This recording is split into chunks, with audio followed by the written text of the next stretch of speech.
welcome to Young Kizzy, the one YouTube channel. If this is your first time on my YouTube channel, please subscribe to my YouTube channel by clicking on the red subscribe button down below and turn on the bell icon. Tell me what you think about this video in the comment section.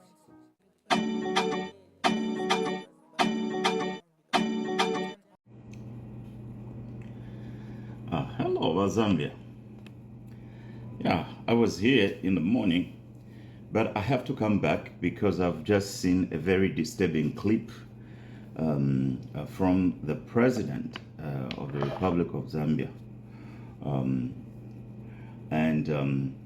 It has to do with his former associate, Gary Nkombo, the Honorable Gary Nkombo. Gary Nkombo was the face of the party. Gary Nkombo was a foot soldier of the UPND. But the president has gone today to Gary Nkombo's town in Mazavuka. And he is basically trying to bury his career. Yeah. He goes there. Now we know that he probably doesn't even brush his mouth when he talks that language of his. He was lying that Gary Nkombo is working with Brian Munduvile. So Brian Munduvile has given him a lot of fear. That is why he has run into his hole like a rattlesnake, and he goes there to breathe fire on his colleagues. It also gave us an insight that this man is a freaking dictator. Everybody, he must tell people what to do. He must instruct them where to go. He can't take feedback from people. We can't have a president like this. When he is back in his province, he speaks a totally different language and he lies a lot. When he is in different places, it's one Zambia. So we have a crook for a president. We need to change it. We have an opportunity to change it in the next few weeks. Yeah, he is practicing politics of bitterness and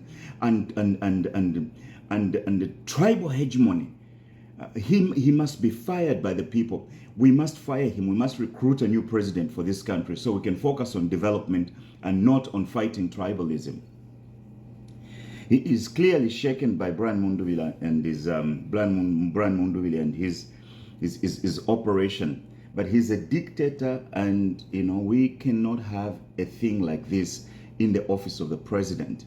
We need to change the presidency, and let's all pray for Gary Nkombo. The next thing we can hear is that they've killed him. Yeah, what HH is doing is not politics. That is just hatred. In fact, it's hatred even vented against his own people who go against what he says, or who even just practice a dissenting opinion. We cannot have a dictator in that seat. And the way he's preaching hatred there like a choir master, and his people are hallowing him and promoting him.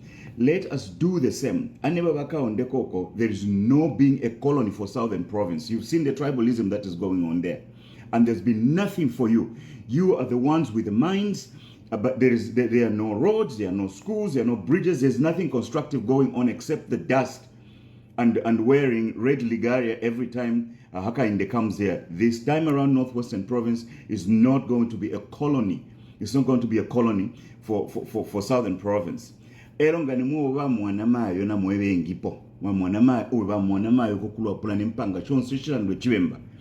Listen to that guy's language and let's vote like his people. Let's see where he is going to go. In number, you mean 5 times, because and when we preach the message of counter-tribalism against HH, that is the only strategy we can use to beat him, because his only claim to even authority in his party is tribal hegemony, is tribalism, of his pushing the agenda of his tribe. And we can't be a country like that. So I just came here briefly to confront this issue of trying to bury Gary Nkombo and lying that he is working with Brian Munduvile. He is literally lying to the director of media at the UPND Secretariat.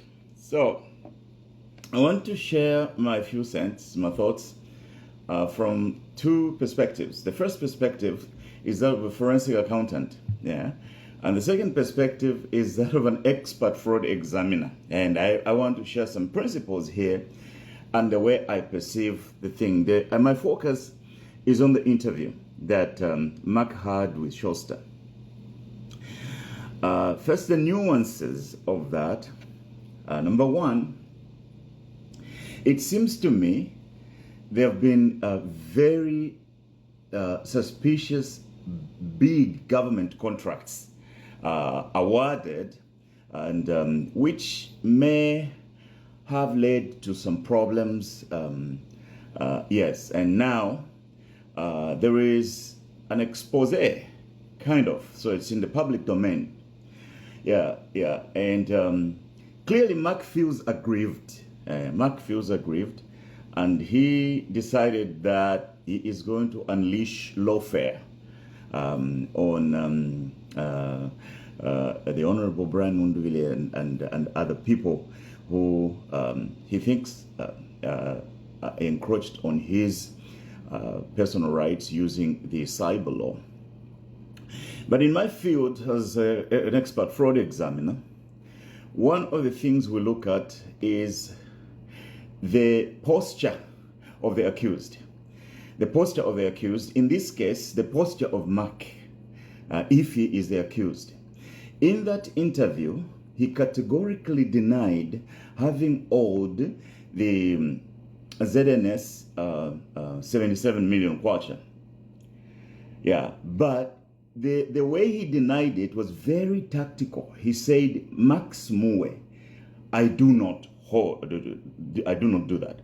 There is a concept we call the business entity concept. The business entity concept means that the business records are separate from the personal finances. So what he actually did was to deny personal culpability, but what he didn't deny was his company's involvement. In fact, he said, in my view, he said, assuming that information is correct, what is wrong with that? We have done lots of business. In fact, he uses the word we, because now it's going to the business. We have done lots of business transactions with the government. Okay, so he didn't deny his organization's involvement in that. And then in the attempt to threaten lawfare on people who are exposing this, he says, even if it was true, how did that information get out, and how did you come into possession with that? That is a job for other officers to prosecute, and not directly for him to go and prosecute in the court of law where he is the accused in this case. So here is a few thoughts how I conclude the issue. I learned many years ago that if something looks suspicious, it probably is suspicious. Yeah, there is something that both in his posture, in his explanations, and in his self-justifications that there's nothing wrong with such contracts, there is just something suspicious there. And that is where we start conducting a forensic investigation, or a forensic investigation. That's where we start from. We start with a hypothesis to understand what went on and whether it is appropriate. Whereas the business transaction itself may not have contractual issues, being a closely affiliated member of the governing ruling party, it does give the appearance of corruption, and it does give the appearance of inappropriate business conduct. It does give the impression that something went on where they are doing nepotism and they're giving each other favors and to which they are mutually benefiting and stuff like that. Now, the reason why we put people in government is to help us control the enterprise. It's not for them to turn in there like hyenas and begin to drag around the piece of meat and eat it. No, that piece of meat is for the people of Zambia. Yeah, so I don't think the approach that Mark is taking is a good one because there are pitfalls, and the pitfalls are plenty.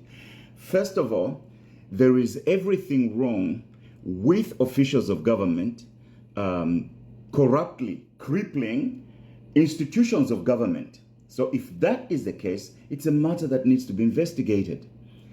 And can the powers that be within the political party called UPND unleash the Anti-Corruption Commission on that? And also other agencies. That is how, those are the institutions that can exonerate Max Muwe.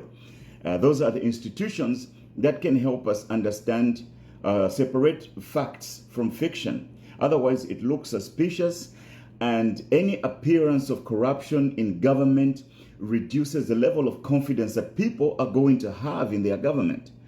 And therefore, I call upon the investigative wings of the government to get in this matter so that we can get the facts laid bare, rather than people starting to threaten each other with lawfare, knowing that they can influence people. Influence peddling in politics is everywhere, even here in the United States. So this matter needs to be investigated. From the presentation of Max Muwe and Shosta, I can't get the feeling that he exonerated himself. I can't get even the feeling that he's innocent from the musings of corruption around the transactions that they've been doing within the government.